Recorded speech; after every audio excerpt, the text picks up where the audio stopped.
نحمده ونصلي على رسوله الكريم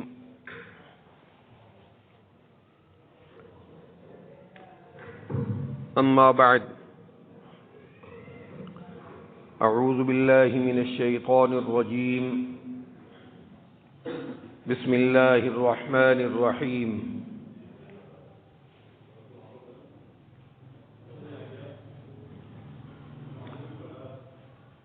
نون والقلم وما يسطرون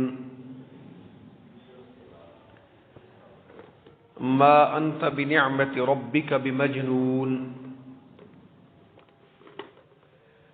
وإن لك لأجرا غير ممنون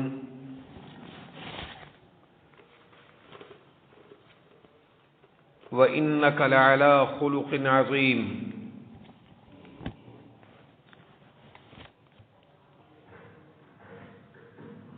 فستبصر ويبصرون بأيكم المفتون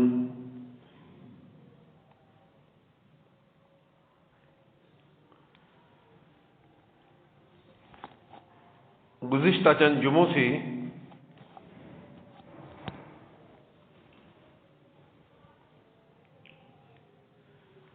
سید کونین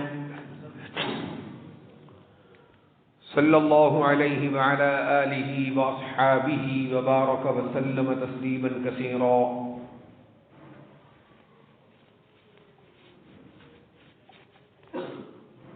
آپ صلی اللہ علیہ وسلم کی صورت اور آپ کا خلق یعنی آپ صلی اللہ علیہ وسلم کا پیدا ہونا آپ کے جسم کے ظاہری اعضاء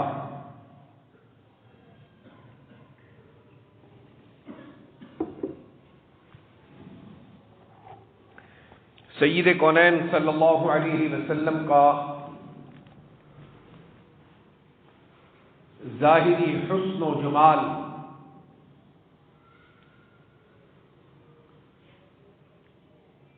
اس پر کچھ باتیں ہم عرض کر رہے تھے.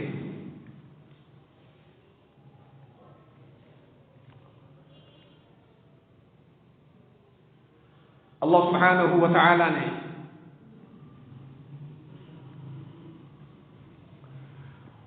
آپ کے جو ظاہری کمالات ہیں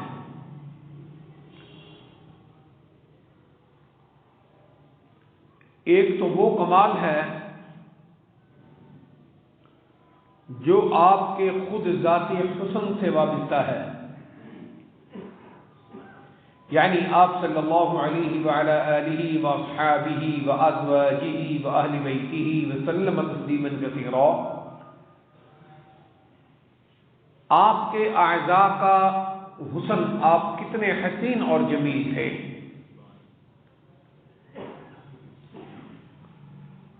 اس کا تعلق بھی آپ کے خلق کے ساتھ ہے.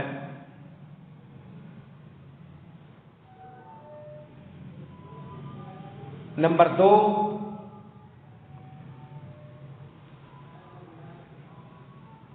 مخلوقات سے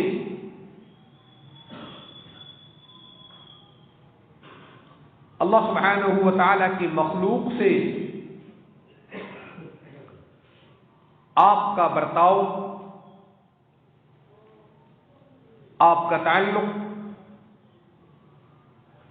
آپ کا حسن اخلاق کیا تھا.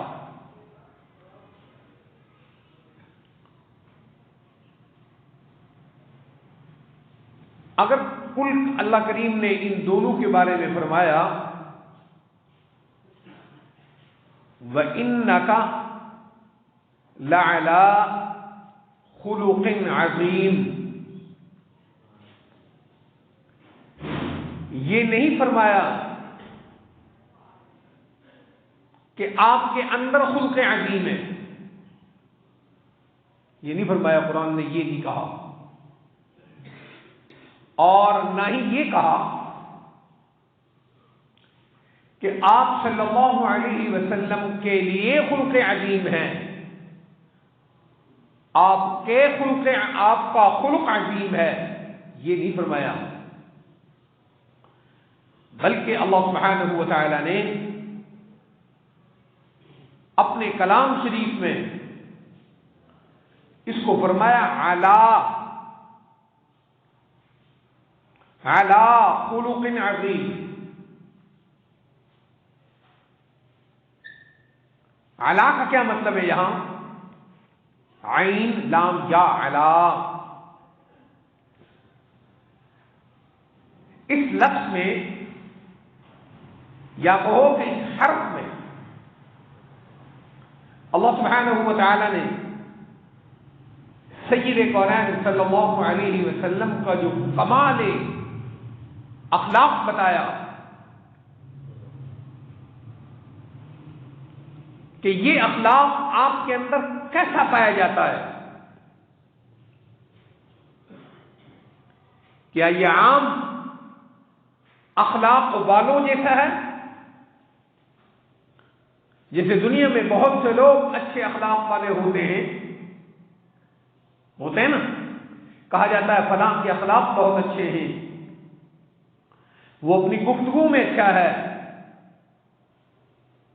وہ اپنے علم میں اچھا ہے، وہ برتاؤ میں اچھا ہے۔ بے شمار انسان ایسے ہیں جن کے بارے میں کہا جاتا ہے کہ ان کا اخلاق اچھا ہے۔ سید کونین صلی اللہ علیہ وسلم کے لیے یہ نہیں فرمایا کہ آپ کا اخلاق عظیم ہے یا اچھا ہے، نہیں، یہاں حرف اعلی بولا۔ دیکھیے اس کی مثال سنیے، کسی نے گھوڑا پال رکھا ہے، وہ آدمی اس گھوڑے کا مالک ہے، مالک ہے نا، گھوڑے سے بہت سے کام لے سکتا ہے۔ ایک ہے گھوڑے کا مالک ہونا، ایک ہے وہ گھوڑے پر سوار ہو۔ ان دونوں میں میرے خیال میں بڑا فرق ہے۔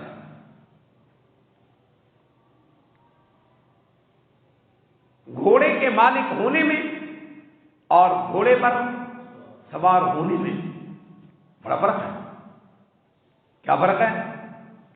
آپ گھوڑے کے مالک ہیں، وہ گھوڑا آپ کو سواری کے قریب بھی نہیں لگنے دیتا، آپ گھوڑے کے تو مالک ہیں، لیکن آپ اس گھوڑے پر اپنی مرضی سے استعمال کرنے پر قادر نہیں ہیں۔ ایسا ہی ایک وہ ہے جو گھوڑے پر سوار ہے، جو گھوڑے پر سوار ہے اس گھوڑے کی لگام اس کے ہاتھ میں ہے، گھوڑا اس کی قدرت کے اندر ہے، جیسے چاہے اس کو استعمال کرے، یہ ہے سوار۔ اعلی خلق عظیم، یہاں اللہ سبحانہ و تعالی نے جو حرف اعلی کا استعمال کیا ہے، اس کا یہی مطلب ہے، اس کا یہی مطلب ہے کہ محمد صلی اللہ علیہ وسلم اخلاق عظیم پر آپ سوار ہیں۔ اخلاق عظیم آپ کی فطرت ہے، اخلاق عظیم آپ کی پیدائش ہے، خلق عظیم، اخلاق عظیم آپ کی فطرت ہے، آپ کی طبیعت ہے، آپ کی جبلت ہے۔ آپ سے جب بھی کوئی کام، کوئی فعل، کوئی امر، کوئی قول، کوئی زبان سے لفظ جب بھی صادر ہوگا وہ خلق عظیم و بالا ہی ہوگا۔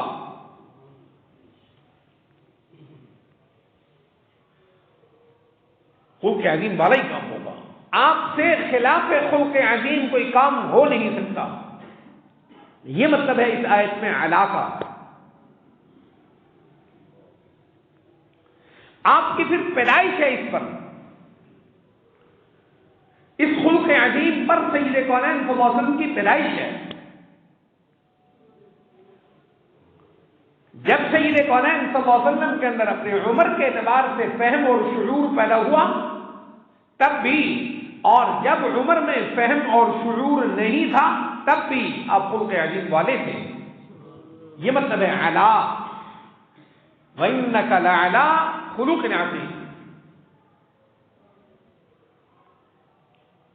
اس خلق میں آپ کی ظاہری کمالات، آپ کے باطنی کمالات سب اس کے اندر ہیں۔ اللہ اکبر، بلوغت سے پہلے بھی اور بلوغت کے بعد بھی۔ سیرت کی کتابوں میں واقعہ لکھا ہے، جب سید کونین صلی اللہ علیہ وسلم آپ پیدا ہوئے،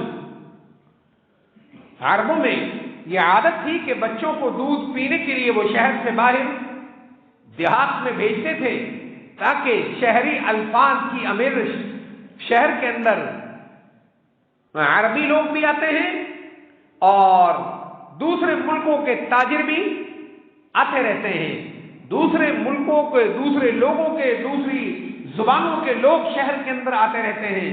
ہمارے ہاں بھی ایسے ہی ہے، ان کے آمد و رفت کی وجہ سے شہر کی اپنی زبان میں دوسری زبانوں کے الفاظ بھی مل جاتے ہیں،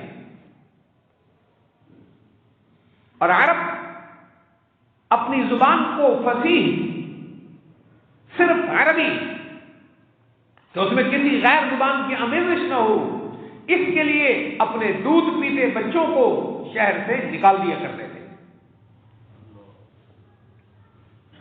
تاکہ نادانستہ طور پر بھی اس کی زبان، اس کے کانوں میں عربی کے علاوہ، اپنی زبان کے علاوہ کوئی اور حرف نہ ڈلے۔ اور دیہاتی بودواش اور موسمی فضائیں اور ہوائیں ان سے بھی یہ فائدہ حاصل کر سکے، عرب اس لیے ایسا کرتے تھے۔ اسی دستور کے تحت سید کونین صلی اللہ علیہ وسلم بھی حضرت حلیمہ سعدیہ کے بعد پہنچے۔ اس تفصیل میں نہیں جا رہا، میں ایک بات عرض کرنا چاہتا ہوں۔ حضرت حلیمہ کی بات روایات میں آتا ہے کہ آپ صلی اللہ علیہ وسلم جس زمانے میں حضرت حلیمہ کے شیر خوار تھے، دودھ پینے والے تھے، اس زمانے میں حضرت حلیمہ کے بعد ایک اور بھی بچہ تھا۔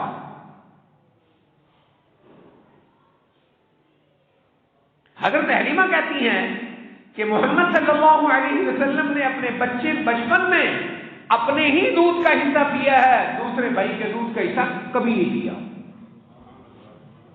اگر میں نے لگایا بھی ہے تو نہیں۔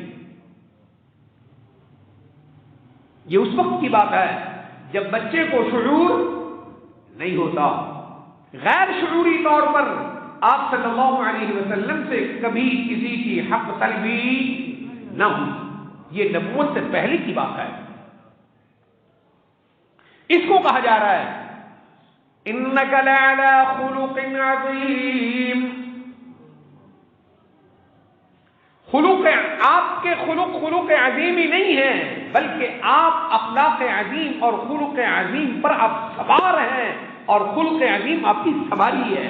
جیسے سوار اپنی سواری کو اپنی مرضی سے استعمال کرتا ہے، اس کی سواری اس کی مرضی کے بغیر نہیں چلتی۔ محمد صلی اللہ علیہ وسلم کی طبیعت، فطرت، قول، فعل، عمل اپنی مرضی سے نہیں بلکہ اس اخلاق عظیم سے ہی ہوگا جو اللہ نے ان کی فطرت بنایا ہے۔ یہ مطلب ہے انک لعلی خلق عظیم۔ سید کونین صلی اللہ علیہ وسلم، ہم آپ کی نبوت سے پہلے والی زندگی کو دیکھتے ہیں۔ آپ مکہ میں رہے کتنے سال؟ 40 سال۔ کتنے؟ 40 سال۔ میرے خیال میں یہ 40 سالہ زندگی کا اصل حصہ ہے۔ جب انسان کی طبیعت کے اندر جوش، انسان کی طبیعت کے اندر جوانی کا ابھار، انسان کی طبیعت میں اندر انسانی نشت و نما سب اس کے اندر پایا جاتا ہے، یہ وہ زمانہ ہے۔ اس میں اس چڑھتی ہوئی جوانی میں کون کیا نہیں کرتا؟ کیا خیال ہے؟ کون کیا نہیں کرتا؟ ہر انسان سے کوئی نہ کوئی خطا اس کے اندر سرزد ہوتی ہے. لیکن اللہ سبحانہ و تعالی نے محمد صلی اللہ علیہ وسلم کی عمر مبارک کو پوری انسانیت کے لیے بطور چیلنج کے پیش کیا ہے. آپ کی اس عمر میں دیکھو محمد سے کوئی خطا ہوئی ہو تو بتاؤ.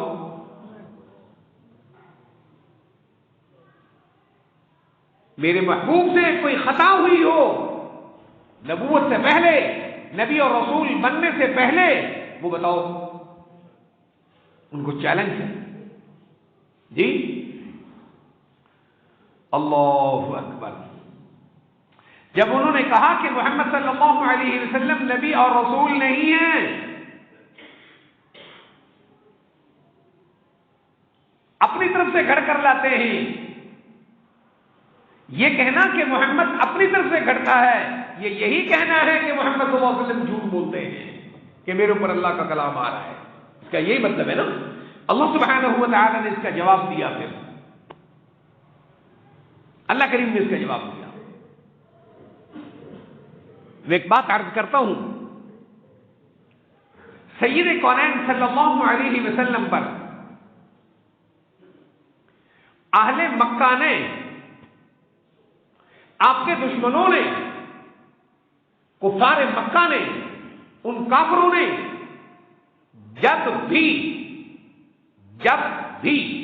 کسی بھی معاملے میں، آپ کے نبوت کے معاملے میں، آپ کی رسالت کے معاملے میں، آپ کے اخلاق کے معاملے میں، آپ کے کردار کے معاملے میں کبھی بھی کسی نے کچھ بھی کہا، اس کا جواب رب کائنات نے خود دیا. پیارے نبی نے کبھی جواب نہیں دیا. اس میں چند باتیں یاد رکھیں. پورے 40 سالہ دور میں کسی نے محمد صلی اللہ علیہ وسلم پر انگلی نہ اٹھائی. آپ پر کسی نے انگلی نہیں اٹھائی. آپ نے کوئی فیصلہ فرمایا، اس میں بھی کسی نے انگلی نہیں اٹھائی کہ محمد صلی اللہ علیہ وسلم نے یہ کام غلط کیا ہے. جب ابھی آپ صلی اللہ علیہ وسلم نہیں تھے، آپ نبی اور رسول نہیں تھے، آپ کے کردار پر کسی نے انگلی نہیں اٹھائی. جی عرب نوجوان تاریخ کے آئینے میں بدمست ہاتھی ہوتے تھے. جی عرب کیا ہوتے ہیں؟ تاریخ کے شیشے میں اگر ان کو کوئی دیکھے تو وہ بدمست ہاتھی تھے. ہاتھی. زنا، شراب، قتل. کیا جی؟ زنا، شراب، قتل، جوا. کیا جی؟ زنا، شراب، قتل، جوا، یہ 4 کام عرب معاشرے کی آپ یہ کہیں جوانی ہے. ان کی جوانی یہی ہے.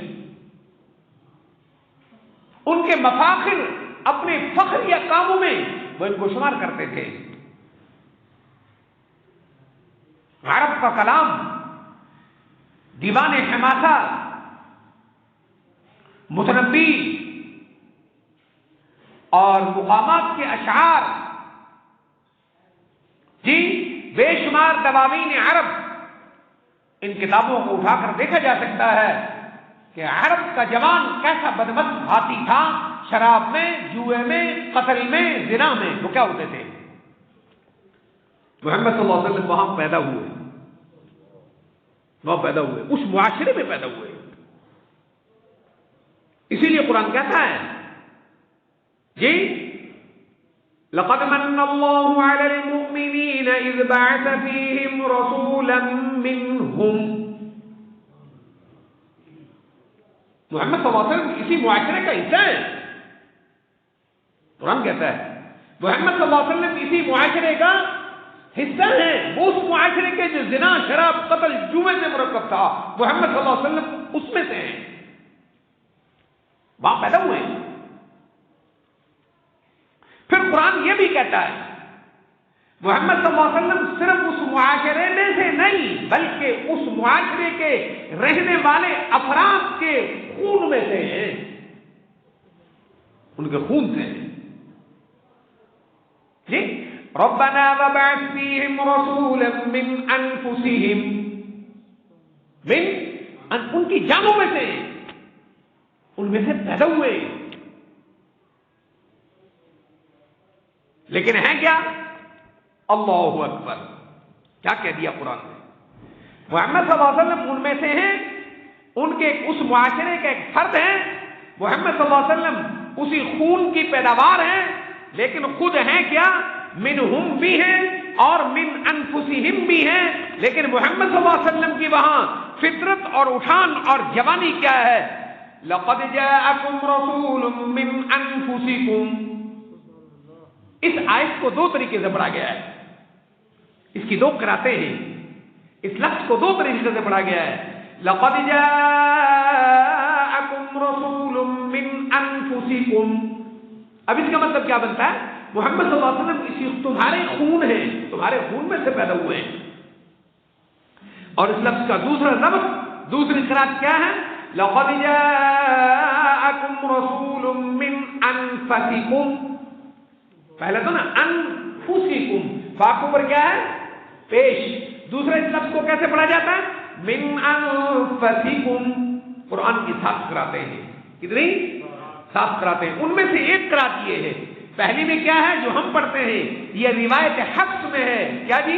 لقد جاءکم رسول من انفسکم، تمہارے پاس رسول جو آیا ہے وہ تمہارے ہی خون کا حصہ ہے، تمہارے اندر ہی جنم لیا ہے، تم میں سے پیدا ہوا ہے، تمہیں میں سے، تمہارے ہی خون رکھتے ہیں، وہ بھی تمہارے حق و نسب والے ہیں، تمہارے خاندان میں سے ہیں، لیکن لقد جاءکم رسول من انفسکم، محمد تمہیں میں سے ہیں، تمہارے خون میں سے ہیں، تمہارے معاشرے کا فرد ہیں، تمہارے خون میں سے ہوتے ہوئے، تمہارے اندر سے ہوتے ہوئے، تمہارے حسب و نسب میں سے ہوتے ہوئے، تمہارے والا خون رکھتے ہوئے، انفسکم ہیں، تم سب میں بلند و برتر اور نفیس۔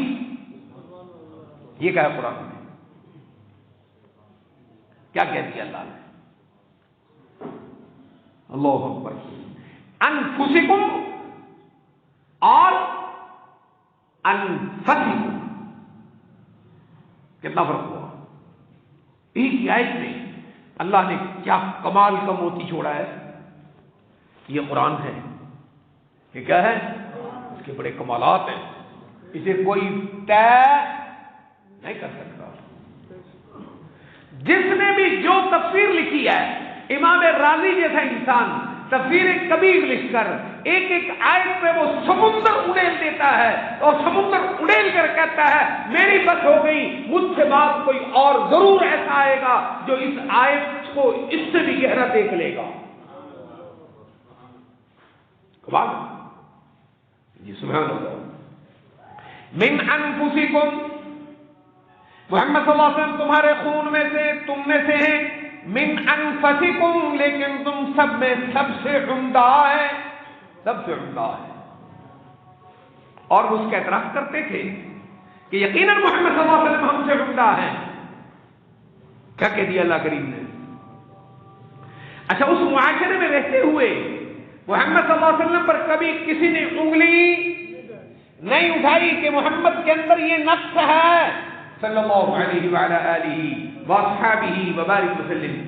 حق میں، حقوق میں، کسی کا مال کھانے میں، زبان سے کسی کو اذیت پہنچانے میں، تکلیف دینے میں محمد صلی اللہ علیہ وسلم پر کسی نے انگلی نہیں اٹھائی۔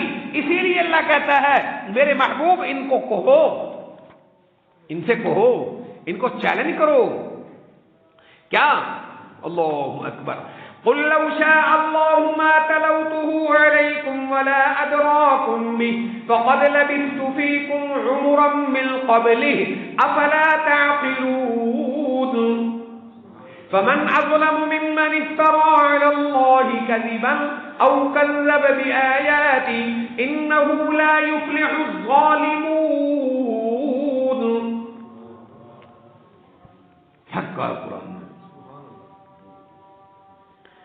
اللہ اکبر۔ آیت کے آخر میں لا یفلح الظالمون کہا ہے، اس کا کیا مطلب ہے؟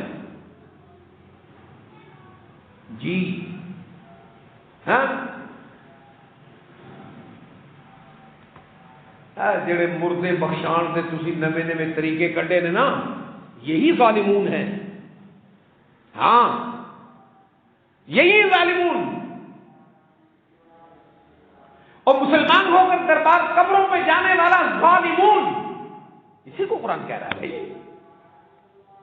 اور مسلمان ہو کر محمد کی سنت اور غلامی کا دامن اپنی توق میں اپنی گردن میں اس کا توق پہن کر محمد رسول اللہ کہہ کر کہ میری طرف پیغام اللہ کا نہ پیغام لانے والے محمد صلی اللہ علیہ وسلم ہیں، کسی اور کا پیغام اللہ کا پیغام نہیں، کسی اور کی دعوت اللہ کی دعوت نہیں، اللہ کا پیغام وہی ہے جو محمد کے راستے سے پہنچا ہے، اس سے ہٹنے والا ہی تو ظالمون ہے.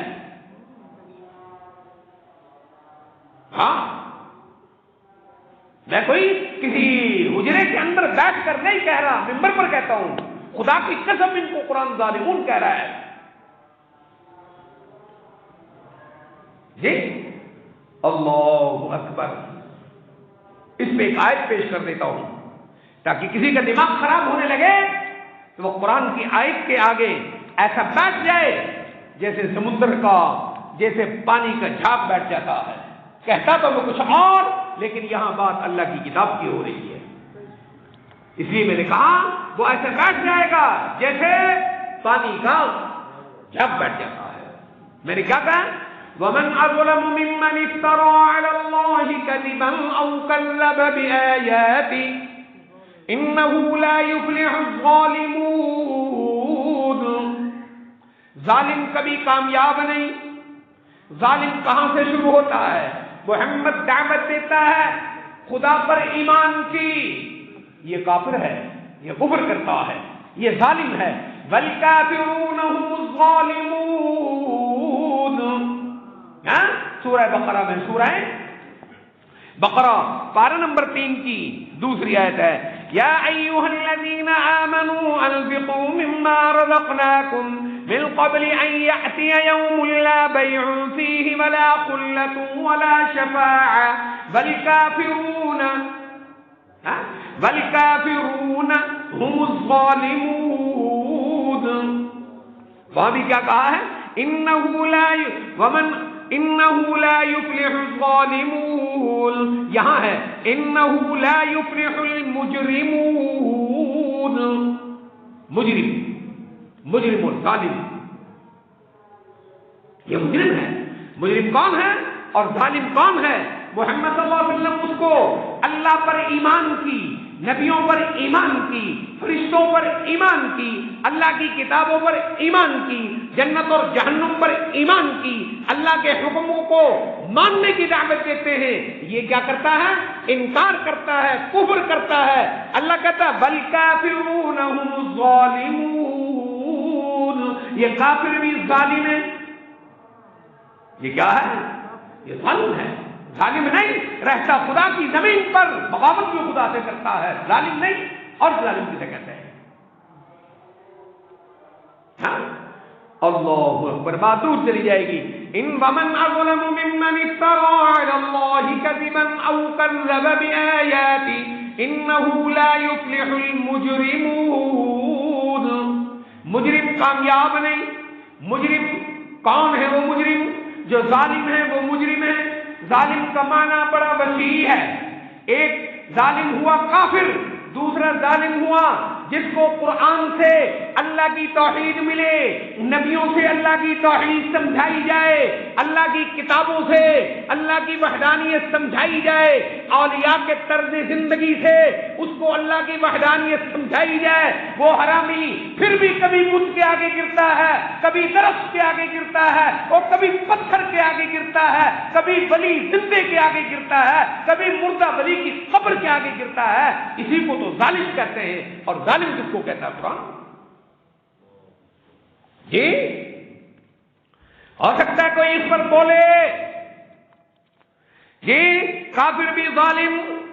اس کی بولتی بند کرنے کے لیے سورہ بقرہ آیت نمبر 254 آیت نمبر 200 والکافرون هم الظالمون.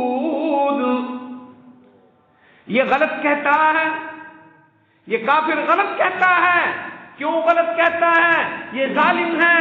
اللہ نے اپنی معرفت میں ساتھ ہی والکافرون هم الظالمون، اس کے بعد اللہ نے آیت الکرسی کو رکھ دیا ہے.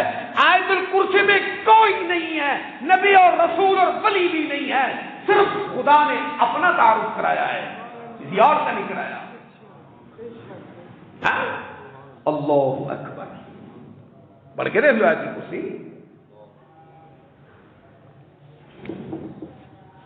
آیت الکرسی میں 10 جملے ہیں. کتنے؟ سب کے سب 10 جملوں میں تعارف اللہ نے نہ نبی کا کروایا، نہ ولی کا، نہ محمد صلی اللہ علیہ وسلم کا، صرف کس کا کروایا؟ اپنا کرایا ہے، کیونکہ وہ توحید ہے، اپنا کرایا ہے. سن لیں، اللہ لا الہ الا هو الحی القیوم لا تأخذه سنة ولا نوم له ما في السماوات وما في الأرض من ذا الذي يشفع عنده إلا بإذنه يعلم ما بين أيديهم وما خلفهم ولا يحيطون بشيء من علمه إلا بما شاء وسع كرسيه السماوات والأرض ولا يؤوده حفظهما وهو العلي العظيم. کتنے جملے ہو گئے؟ کسی نبی ولی کا اپنا نام سنا ہو، محمد صلی اللہ علیہ وسلم کا سنا ہو؟ اللہ لا الہ الا هو الحی القیوم لا تأخذه سنة ولا نوم له ما في السماوات وما في الأرض من ذا الذي يشفع عنده إلا بإذنه يعلم ما بين أيديهم وما خلفهم ولا يحيطون بشيء من علمه إلا بما شاء وسع كرسيه السماوات والأرض ولا يؤوده حفظهما وهو العلي العظيم. یہ ہے اللہ، یہ ہے اللہ کہتا ہے، یہ ہے اللہ. میرا محمد آدم سے لے کر محمد تک سب اسی کی دعوت دیتے ہیں صلی اللہ علیہ وسلم، سب کے سب اسی کی دعوت دیتے ہیں. اس کو مان لو، محمد تمہیں سمجھا رہا ہے، اس کو مان لو. اور اگر نہیں مانتے، لا اکراہ فی الدین، دنیا میں کسی کو زبردستی منوایا. یہ قرآن کہتا ہے. سب سے بڑا کافر کفر والا، اس کے بعد ظالم اور مجرم، اس کے بعد ظالم اور مجرم اللہ کو چھوڑ کر کہیں اور گندگیاں کھانے والا، چاہے نبیوں کی قبروں پہ کھائے، ولیوں کی قبروں پہ کھائے، اللہ اکبر، زندوں کے پاس کھائے، مردوں کے نام پہ کھائے، کہیں بھی وہ کچھ کرے جو اللہ کے لیے ہے، یہ بھی ظالم ہے. قرآن کہتا ہے سورہ لقمان، کیا جی؟ قرآن کہتا ہے یہ بے ایمان بھی ظالم ہے، یہ بے ایمان بھی ظالم ہے، یہ اللہ پر ظلم کرتا ہے. یہ کس پر ظلم کر رہا ہے؟ اللہ پر ظلم کرتا ہے. یہ بے ایمان اپنی جان پر ظلم کرتا ہے. کس پر؟ اپنی جان پر ظلم کرتا ہے. ذرا غور کیجیے قرآن پر. وَلَقَدْ آتَيْنَا لُقْمَانَ الْحِكْمَةَ، سبحان اللہ. وَلَقَدْ، اللہ نے ایک ولی سے سمجھایا ہے، وَلَقَدْ آتَيْنَا لُقْمَانَ الْحِكْمَةَ أَنِ اشْكُرْ لِلَّهِ. لقمان نے اپنے بیٹے سے کہا اللہ کا شکر ادا کیا کر. وَمَن يَشْكُرُ فَإِنَّمَا يَشْكُرُ لِنَفْسِهِ، اللہ کا شکر گزار اپنا ہی فائدہ کرتا ہے. وَمَن كَفَرَ، جو ناشکری کرے، فَإِنَّ اللَّهَ غَنِيٌّ حَمِيدٌ، اللہ بے پرواہ ہے، اس کو کسی کی عبادت کی ضرورت نہیں ہے، وہ حمید ہے، وہ قابل تعریف ہے، اس کو کسی کی حمد کی ضرورت نہیں ہے. وَمَن كَفَرَ فَإِنَّ اللَّهَ غَنِيٌّ حَمِيدٌ. حکیم لقمان بڑے دانا تھے، اللہ کہتا ہے حکیم لقمان بڑے عقل والے تھے، اتنی عقل والے تھے، انہوں نے اپنے بیٹے کو سمجھایا، اپنے بیٹے سے کہا وَإِذْ قَالَ لُقْمَانُ لِابْنِهِ، جب لقمان نے اپنے بیٹے سے کہا یا بنی فإذ قال لقمان لابنه وهو يعظه، لقمان اپنے بیٹے کو نصیحت کر رہا تھا، نصیحت کرتے ہوئے اس دانا نے اپنے بیٹے کو کہا یا بنیا، یا بنیا اے میرے پیارے بیٹے، یا بنیا اے میرے لاڈلے بیٹے، لا تشرک باللہ، لا تشرک باللہ، کسی ولی کو، کسی نبی کو، حجر کو، شجر کو، بت کو، قبر کو، لا تشرک باللہ، اللہ کا شریک نہ بنا، کیوں؟ ان الشرک لظلم عظیم، یہ بہت بڑا ظلم ہے، بہت بڑا ظلم ہے۔ انہ لا یفلح المجرمون، تیسرا معنی میں نے اس کا یہ کیا، بدعتیں گھڑنے والے بھی ظالم ہیں۔ بولو بولو کیا کہا میں نے؟ بولو ڈرو نہیں، ذمہ داری عبدالحق کی ہے۔ بدعتیں گھڑنے والا بھی میرا ظالم نہیں، بے ایمان مردود ہے۔ کیا کہا؟ اور بے ایمان کا پتر مردود ہے، مر گیا پھر مردود ہے، سودا بھی مردود ہے۔ محمد صلی اللہ علیہ وسلم کہہ گئے من احدث فی امرنا هذا ما ليس منه فهو رد، من احدث فی امرنا هذا ما ليس منه فهو رد، میرے دین میں جو کوئی ایسا طریقہ ایجاد کرے جو میں محمد نے نہیں کیا، جو میرے دین میں ایسا کوئی طریقہ ایجاد کیا کرے، ما لیس منہ، جو میں محمد نے نہیں کیا، فہو رد، اس عمل کے کرنے والا بھی بے ایمان مردود ہے، وہ عمل بھی مردود ہے۔ نماز پڑھے محمد کے طریقے کے بغیر یہ بھی مردود ہے، صلی اللہ علیہ وسلم جہاد کرے محمد صلی اللہ علیہ وسلم کے طریقے کے بغیر یہ بھی مردود ہے۔ میدان خدا میں، راہ خدا میں اپنی گردن خدا کے سامنے اللہ کے لیے کٹوائے محمد صلی اللہ علیہ وسلم کے طریقے کے بغیر کٹوائے، یہ بھی مردود ہے۔ مردوں کو بخشنے کے لیے قرآن پڑھے محمد کے طریقے کے بغیر پڑھے، یہ مردود ہے بے ایمان، اور کسی طریقے سے اپنے باپ دادا کو ثواب بخشے محمد کے طریقے کے بغیر بخشے، یہ خود بھی اور اس کا عمل بھی مردود ہے۔ قرآن یہ کہہ رہا ہے، تجھے کسی نے سنایا نہیں تو تیرا قصور جو معاویہ کا قصور ہے۔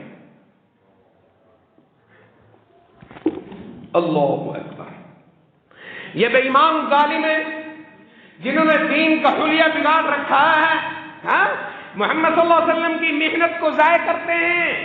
یہ بے ایمان ظالم قرآن محمد کو کہتا ہے، سنیے سنیے قرآن کیا کہتا ہے، فاستقم کما امرت، دیکھ لیں کیا ہے، اجن شاکر کیا، یہ کیا ہے، یہ پھر بول کیا ہے، گرنتھ نہیں، ہندوؤں کی گرنتھ نہیں، اور جانند سنگھ کی ستیارتھ پرکاش ہندو مذہب کی کتاب نہیں، یہ بلے شاہ کی کافی نہیں، سیدی حجویری کی کشف المحجوب نہیں، میاں محمد بخش کا سیف الملوک نہیں، یہ تیرے اور میرے خدا کی کتاب ہے۔ یہ کہہ رہا ہوں، اللہ اکبر۔ یہ گھڑے ہوئے طریقے کرنے والے ظالم اور مجرم ہیں۔ کیا کہا؟ یہ خدا کے مجرم ہیں۔ اللہ قرآن میں کہتا ہے فاستقم کما امرت، میرے محبوب میرے دین پر ایسے رہنا ہے جیسے میں نے آپ کو حکم دیا ہے۔ اے محمد کیسے رہنا ہے؟ بول کیسے رہنا ہے؟ کس کو کہہ رہا ہے قرآن؟ فاستقم، میرے محبوب ڈٹ جاؤ، کیا؟ فاستقم، ڈٹ جاؤ، کما امرت، جیسے میری طرف سے حکم آ رہا ہے اسی پہ ڈٹ جاؤ۔ یہی نماز ہے میرے محبوب، اگر نماز پڑھنی ہے تو جبریل نماز سکھانے آیا ہے، میرے محبوب اگر آپ نے نماز پڑھنی ہے تو جبریل آپ کو نماز سکھانے آیا ہے۔ جبریل نے پیارے نبی کی امامت کرائی ہے کتنے دنوں؟ اونچی بول، جبریل امام ہے، محمد مصطفیٰ مقتدی ہیں. کتنے دن؟ 2 دن. وہاں نبیوں کے پاس امام گئے، محمد صلی اللہ علیہ وسلم گئے، 1,24,000 آپ نبی ساری آپ کے مقتدی ہیں، آپ امام ہیں. جب امت کو عبادت سکھانے کا طریقہ آیا، کہیں کمی نہ رہ جائے، اللہ نے جبریل کو امام بنایا، محمد مصطفیٰ کو مقتدی بنایا، تاکہ عبادت کے طریقے میں کمی نہ رہ جائے. ہاں یہ ذمہ داری میری ہے. یہ حدیث بخاری میں، یہ حدیث مسلم میں، ابو داؤد میں، ترمذی میں، ابن جامی، ابن ماجہ میں، حدیث کی تمام کتابوں میں یہ روایت موجود ہے کہ محمد مصطفیٰ کو نماز سکھائی جبریل نے امام بن کر. کتنے دن؟ 2 دن. تاکہ عبادت میں کوئی نئی چیز داخل. امید ہے میری بات سمجھ آ رہی ہے. میں اپنے موضوع کی طرف پھر آتا ہوں. یہ میں آخری بات کہتا ہوں، یہ لوگ ظالم ہیں. یہ کیا ہے؟ یہ ظالم ہیں. محمد کو اجازت نہیں خدا کے حکم سے دائیں بائیں ہونے کی. کیا کہا؟ کہو صلی اللہ علیہ وسلم، پیارے نبی کو اجازت نہیں حکم خدا سے دائیں بائیں. سن، فاستقم کما امرت، میرے محبوب جیسے آپ کو حکم ہو رہا ہے اسی پر جمع ہو، ایک قدم ادھر ادھر. ومن تاب معک، جن مسلمانوں نے آپ کا کلمہ پڑھا ہے. کیا کہہ رہا قرآن؟ ومن تاب معک، جو شرک سے، کفر سے، عیسائیت اور یہودیت سے، دنیا کے تمام دینوں سے نکل کر جو آپ کا کلمہ پڑھتے ہیں، وہ بھی دین پر ایسے ہی رہیں جیسا میں حکم دے رہا ہوں، جیسا میں حکم دے رہا ہوں. ولا تطغوا، بدماشی نہ کرو. کیا کہہ رہا قرآن؟ بول بول کیا کہہ رہا ہے؟ ولا تطغوا، بدماشی. ولا تطغوا، سرکشی. کس کو سرکشی کہہ رہا ہے؟ اپنے اللہ. سرکشی، بدماشی کس کو کہہ رہا ہے؟ اپنے حکم سے ہٹنے کو. ہاں، یہاں ایک بات میں کہتا جاؤں، اگر نہ کہوں تو افسوس ہوگا. ایک بات سنو، ایک دفعہ درود پاک پڑھو. اس آیت میں حاجی صاحب جیسے حکم ہے، پیارے نبی کی شان بھی بتائیے گا. کیا بتائیے؟ دیکھو بات سمجھو پہلے آرام. فاستقم کما امرت، یہ حکم کس کو ہے؟ پیارے نبی کو نا. اللہ اکبر. تو قرآن نے کہنا کیا چاہیے؟ ولا تطغی. میرے پیغمبر دین پر ایسا جم جیسے میں نے حکم دیا ہے.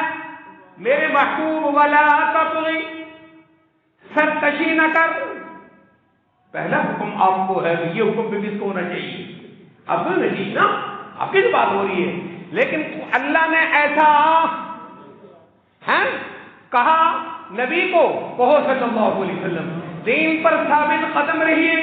جب آئی یہ بات کہ سرکشی نہ کرو، بدماشی مت کرنا، یہ حکم امت کو دیا. ولا تطغوا، تم بدماشی نہ کرنا. کیا کمال ادب ہے. اس سے بات سمجھ آئی. جو الفاظ عام مخلوق کے لیے بولے جا سکتے ہیں، رسول اللہ کے لیے کہو صلی اللہ علیہ وسلم. کمال اشارہ کر دیا قرآن نے. پیارے نبی سے تو ممکن نہیں کہ حکم خدا سے ادھر ادھر ہو جائے گا، اس لیے ان کو یہ کہنے کی بھی ضرورت ہے تو کوئی خیر کی امید بھی نہیں. کیا ہے؟ ہاں یہ امید ہے نہیں. تو مرنے پہ دیکھ لو نا، گلابی دین پڑے تھی. کون سا دین ہے وہ جس کی تم کرتے ہو؟ یہ مولوی بہ گئے تھے، وہ بھی بہ گئے تھے، آئیں کے یہ روڑا بوڑا کیا ہے؟ کون لایا اس کو؟ محمد صلی اللہ علیہ وسلم لائے تو کہاں لائے؟ خدا تم کو ہدایت دے. فاستقم كما أمرت ومن تاب معك ولا تطغوا إنه بما تعملون بصير. میں نے کیا کہا؟ یہ ظالم ہیں. ولا دین میں نئے طریقے کرنے والے ظالم ہیں. ولا یہ سنو ولا ترکنوا إلى الذين ظلموا إلى الذين ظلموا. ان کو کیا کہا؟ بل کافرون هم الظالمون ان الشرک لظلم عظیم. سنت کی اور بدعت کی باری آئی. ولا ترکنوا الى الذین ظلموا. جو لوگ دین میں گڑبڑ کرتے ہیں، سرکشیاں کرتے ہیں، ان سے تعلق بھی مت رکھو، کہیں یہ تمہیں بھی جہنم میں ڈالے جائے. ہاں اگر کسی کو شک ہے وہ جائے سورہ ہود آیت نمبر 112 آیت نمبر 113 پڑھ کر دیکھ لے، دماغ کی بند کھڑکیاں کھل جائیں گی. خیر بہرحال ہم سورہ یونس میں تھے. ہم کیا کہہ رہے تھے؟ پیارے نبی کی فطرت ہے خلق عظیم. کیا جی؟ فطرت کیا ہے؟ آپ نبوت سے پہلے بھی آپ کے اخلاق بلند تھے نبوت کے، کیونکہ آپ کی پیدائش ہی ایسی ہوئی. جب آپ نبی بنے کسی نے کہا یہ بات محمد اپنی طرف سے کہتا ہے، اللہ نے کہا میرے محبوب ان کو کہو فقد لبثت فیکم عمرا من قبلہ افلا تعقلون. میں نے تمہارے اندر 40 سال گزارے ہیں. کتنے؟ 40 سال گزارے ہیں. 40 سال میں کوئی قابل اعتراض بات محمد کی طرف اشارہ کرو. لو فقد لبثت فیکم عمرا من قبلی. اسی لیے میں کہتا ہوں انک لعلی خلق عظیم. ساری کائنات کے اخلاق اچھے ہو سکتے ہیں لیکن کائنات کے اخلاق محمد مصطفیٰ کی فطرت کے حصے ہیں. اللہ نے اپنی کائنات میں اپنی مخلوق کو جو بھی کمال دیا ہے، جو بھی ان تمام کمالوں میں بڑھ کر سب سے اونچا کمال محمد مصطفیٰ کو دیا ہے. ہاں بڑی عجیب بات کی ہے کسی نے. نبیوں میں دیکھ لو اللہ نے اللہ اکبر ابراہیم کو بنایا اپنا خلیل. کیا بنایا؟ واتخذ اللہ ابراہیم خلیلا. ابراہیم کو اپنی خلت دی. حضرت موسیٰ کو کلام دیا، کلیم اللہ بنایا. وکلم اللہ موسیٰ تکلیما. موسیٰ کو میں نے کلیم بنایا اور حضرت عیسیٰ کو اپنا روح اللہ بنایا. کیا بنایا؟ یا اہل الکتاب لا تغلوا فی دینکم ولا تقولوا علی اللہ الا الحق انما المسیح عیسی ابن مریم رسول اللہ وکلمته القاها الی مریم وروح من. کیا؟ وروح من. حضرت عیسیٰ کیا بنے؟ روح بنے. نوح بنے صفی اللہ. کیا بنے؟ صفی اللہ بنے. محمد کیا بنے؟ اللہ اکبر. ان کو ایک ایک مقام دیا. محمد کی باری آئی تو اللہ نے کہا انا اعطیناک الکوثر. کیا کہا؟ انا اعطیناک الکوثر. ابراہیم کو ایک مقام خلت ملا. ابراہیم کے اندر جتنے کمالات ہیں وہ بھی سارے اور اس سے بڑھ کر سارے کمالات آپ کے اندر کوثر. حضرت موسیٰ کلیم اللہ بنے. کیا بنے؟ کلیم اللہ بنے. ان کا یہ کمال ہے ان کے اندر موسیٰ کے اندر جتنے بھی کمالات ہیں ظاہری ہیں باطنی ہیں، جتنے بھی کمالات ہیں ان کے معراج والے کمالات ہیں، جتنے کمالات موسیٰ کے اندر ہیں وہ سب بھی اور اس کے علاوہ ساری کائنات کے اس سے ملتے جلتے جو بھی کمالات ہو سکتے ہیں. انا اعطیناک کوثر. کوثر کثیر سے نکلا ہے. ساری دنیا کو اللہ نے اگر کثیر دیا ہے اور اکثر دیا ہے تو محمد مصطفیٰ کو کوثر دیا ہے. موسیٰ سے بات کی ہے معراج کوہ طور پر، اپنے حبیب سے بات کی ہے عرش مولا. کہاں؟ انا اعطیناک الکوثر. موسیٰ نے کہا اللہ میری امت تیری فرما بردار ہے، میری امت کو افضل الامم بنا دے. کیا بنا دے؟ میری امت کو افضل الامم بنا دے۔